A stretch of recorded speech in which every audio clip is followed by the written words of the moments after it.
कहते हैं कि अगर केंद्र की सत्ता में पहुंचना है तो उत्तर प्रदेश की पगडंडियों से ही होकर आपको गुजरना पड़ेगा।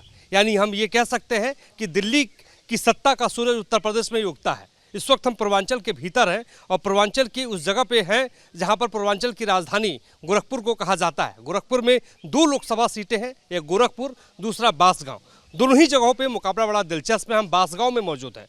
दरअसल जिला गोरखपुर है लेकिन ये संसदीय जो क्षेत्र है वो बांसगांव है। बांसगांव में मुकाबला बड़ा दिलचस्प है और सियासी पारा इस तपिश में, खासतौर पर इस गर्मी में बहुत ज़्यादा गर्म है। अब देखिए कतारों में आपको मतदाता दिखाई देंगे और महिलाओं की जो कतारें हैं वो आपको छोटी नहीं दिखेंगी, बड़ी दिखेंगी बांसगांव के भीतर। और बांसगांव में मतदाता सोच क्या रहा है, मतदाता के मन में क्या चल रहा है, यही हम आपको बताने के लिए यहाँ पे पहुँचे हुए हैं। और तमाम जो मतदान कर्मी हैं वो भी यहाँ पे मौजूद है। और ये प्राथमिक विद्यालय छपरा मंसूर क्षेत्र सरदार नगर जनपद गोरखपुर का बोर्ड आप यहाँ पे देख सकते हैं। और जो मतदाता हैं किस मुद्दे पे निकले हैं इनसे हम बात करते हैं। क्या नाम है आपका? फूला। तो वोट डाल दी कि नहीं? अभी नहीं हाँ। अच्छा, आपका क्या नाम है? सुनीता। तो क्या मुद्दा है, किस मुद्दे पे वोट डालने आई? महंगाई, बेरोजगारी, विकास, क्या है? के पास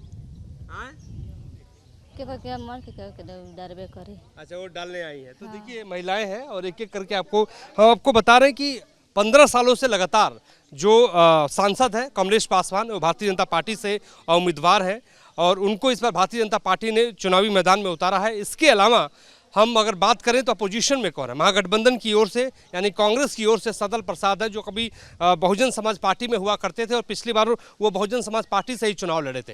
बहुजन समाज पार्टी में जो चुनाव लड़े थे तो कमलेश पासवान से वो हारे थे करीब 1,65,000 के मतों से। यानी आप लोकसभा के हिसाब से अगर देखेंगे तो बहुत ज़्यादा कोई मार्जिन नहीं है और इसी मार्जिन को लेके महागठबंधन और कांग्रेस पार्टी बहुत ज़्यादा उत्साहित दिखाई दे रही है। बांसगांव के बारे में बात करें तो प्रियंका गांधी, राहुल गांधी, भारतीय जनता पार्टी के नेताओं ने अपनी पूरी फौज उतारी कि यहाँ इस सीट को निकालकर दिल्ली तक जो है प्रधानमंत्री नरेंद्र मोदी या भारतीय जनता पार्टी के झोले में डालना है। और इस वक्त तमाम मतदाता यहाँ पे मौजूद हैं जो लोकतंत्र की स्याही लगा के यहाँ पे खड़े हैं। आप लोगों ने मतदान कर लिया? अच्छा, आपने कर लिया। तो देखिए यही लोकतंत्र का तिलक है और यही लोकतंत्र को मजबूत करता है क्योंकि दुनिया का सबसे बड़ा लोकतंत्र जो है वो हिंदुस्तान का लोकतंत्र है। अब तक 6 चरणों का मतदान हो चुका है, 7वें चरण का मतदान चल रहा है। 542 सीटों पर मतदान हो रहा है। आप सोचेंगे कि 543 सीटें हैं, आखिर एक सीट पे क्यों नहीं हो रहा है? तो दरअसल वहाँ पे निर्विरोध एक प्रत्याशी भारतीय जनता पार्टी के सूरत में गुजरात में जीत चुके हैं। मतदाता हैं, उनसे समझेंगे कि उनके मन में मुद्दा चल क्या रहा है। क्या मुद्दा है बांसगांव के अंदर? बांसगांव के अंदर ये विकास का और बेरोजगारी का और जो न्यू युवा पीढ़ी है उनके रोजगार के लिए और विकास का कार्य होना चाहिए। विकास का मुद्दा है, विकास का मुद्दा है, शिक्षा का, महंगाई का है और जो नव युवक हैं उनके लिए बेरोजगारी बहुत ज़्यादा है। तो यही सब मुद्दा है। इसी को देखते हुए ग्रामीण परिवेश में आप लोगों का यहाँ पे विकास हुआ है या आपको क्या लगता है कि विकास अभी होना चाहिए? विकास और होना चाहिए ग्रामीण में। मतलब क्या है कि रोड हो गए, पानी का हो गया, कुछ चल रहा है और कुछ मतलब और ज़रूरत है। गांव के देखते हुए गांव में हॉस्पिटल होना चाहिए। तो देखिए एक और सज्जन मौजूद हैं, आप भी जो है वो डाल के आ रहे हैं। स्याही दिखाई सबसे पहले, तो यही लोकतंत्र की स्याही इनके भी हाथ में। क्या मुद्दा था? मुद्दा है कि सहारा का पैसा जो है, सुब्रतो राय मर गए और वो पैसा आज तक कोई नाम नहीं है। 200 रुपया ले कार्ड बनवाए, ऑनलाइन करवाए हम लोग, पैसा का नाम नहीं है। चाहे कांग्रेस हुआ चाहे बीजेपी हुआ, ये पैसा दिलवाना चाहिए इन लोगों, गरीबों का पैसा है। एक एक दुकान पर 200, 100 रुपया रोज इकट्ठा कराए हैं सब। ये पैसा दिलवाइए। यूपी में शिक्षा मित्र में जो है उनका रेगुलर करवाइए। अच्छा, ये 2 बड़ा बंदा है। पूर्वांचल में बहुत पैसा सहारा में जमा किया गया। सहारा में बहुत पैसा गरीबों का है। अमीर अरबपति हैं जो लाख रुपया के नीचे है, 2 लाख के नीचे उनका दिलवा दीजिए। 50 लाख वाला छोड़वा दीजिए, और अरबपति हैं सब। लेकिन गरीब जो लाख, 2 लाख, 10-10 रुपया, 20-20 रुपया दिए हैं, वो पैसा सहारा, चाहे मोदी हो, चाहे योगी हो, चाहे वो अखिलेश हो, ये पैसा दिलवाइए।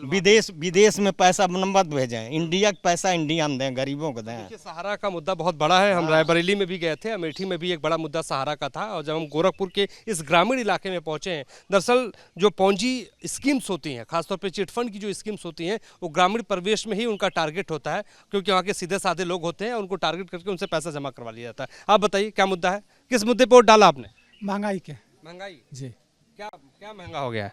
सब चीज़ महंगा है। गैस सिलेंडर 2000 के पार 1200 हो गया था। तो ये एक बड़ा मुद्दा है, बड़ा गैस मुद्दा में सिलेंडर मुद्दा है। जी। मोदी जी का विकास, मोदी जी का विकास कहाँ यहाँ दिखाई दे रहा है? योगी जी ने तो बहुत विकास किया है यहाँ पर। क्या विकास किया? महंगाई कर दिए हैं। अच्छा, महंगाई एक बड़ा मुद्दा। आप बताइए, आपका क्या नाम है? जी दीपक कुमार आप कौन है यहाँ पे? जी, मैं वर्तमान ग्राम प्रधान हूँ। यहाँ क्या प्रधान है इस इलाके के? तो ये बताइए कितना विकास किया आपने? जी, विकास तो कुछ खास नहीं हुआ सर। जी, कुछ खास विकास काम नहीं किया है? हमने किया है खास। क्या काम किया आपने? सरकार से नाली हैं, सड़कें हैं, पोखरा वगैरह है, मनरेगा मजदूर मैंने रोजगार दिया है, मगर हमें केंद्र सरकार से और राज्य सरकार से कोई सुविधा नहीं मिली है। क्या चाहता है बांसगांव की जो संसदीय क्षेत्र है, यहाँ की जनता क्या चाहती है? जनता है जो यहाँ सड़कें हैं, यह सड़कें बहुत ख़राब हो चुकी हैं। जो नेशनल हाईवे जोड़ती सड़कें जोड़ती हैं, लिंक रोड से जोड़ती सड़कें जोड़ती हैं, बहुत ख़राब हो चुकी हैं। उनका शिलान्यास करके लमसम में 2 साल छोड़ा गया है, अभी तो उसमें कोई कार्य नहीं किया गया। अच्छा, तो ये एक बड़ा मुद्दा है। आप बताइए क्या किस मुद्दे पर वोट डाला आपने? हमने मुद्दे पर डाला है कि हम चाहते हैं कि हमारा देश विकास करे, और विकास तभी होगा जब परिवर्तन होगा। यदि परिवर्तन नहीं होगा तो विकास परिवर्तन के आप किसी का नाम मत लीजिए, क्योंकि आपने वोट डाला है। तो आप मुद्दा बताइए किस मुद्दे पे आपने? मुद्दा महंगाई पे डाले हैं, बेरोजगारी पे डाले हैं। हाँ, महंगाई बेरोजगारी पे डाला। आपने किस मुद्दे पे वोट डाला है? भैया गुंडा ही खत्म हो गया है हमारे क्षेत्र में। जो गुंडा राज चल रहा था, मुक्त हो गया। अपराध मुक्त हो गया है एकदम से। महाराज जी ने उसको दबा दिया है। अब महाराज जी से यही निवेदन है, मैं कहना चाहूँ आपके मीडिया के माध्यम से, कि जो है प्रत्याशी पे थोड़ा ध्यान दे। कहते हैं कि जो है निचले स्तर तक के लोगों को भी इसमें जो है आगे बढ़ाएंगे, लेकिन बार बार एक ही प्रत्याशी को देते हैं, अच्छी बात नहीं है। हम लोग जैसे युवाओं को भी ऊपर ध्यान दें, ताकि भाई हम लोग का सोच और विजन बहुत आगे है।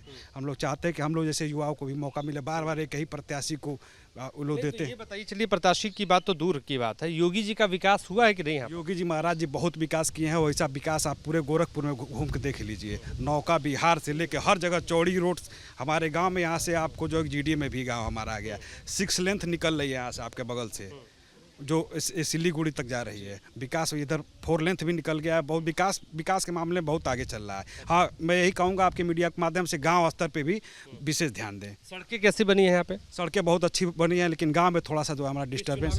सड़कों का मुद्दा तो होगा नहीं जब सड़कें बनी हैं तो। और क्या मुद्दा है? मुद्दा देखिए, हमारा मेन चीज़ है कि विकास हो रहा है, और इसको ज़बरदस्त स्मार्ट सिटी तो बना ही रहे हैं, स्मार्ट विलेज पे ध्यान दें जी। स्मार्ट विलेज वोट डाल दिया तो देखिए, ये भी लोकतंत्र की सही लगाए। क्या मुद्दा था?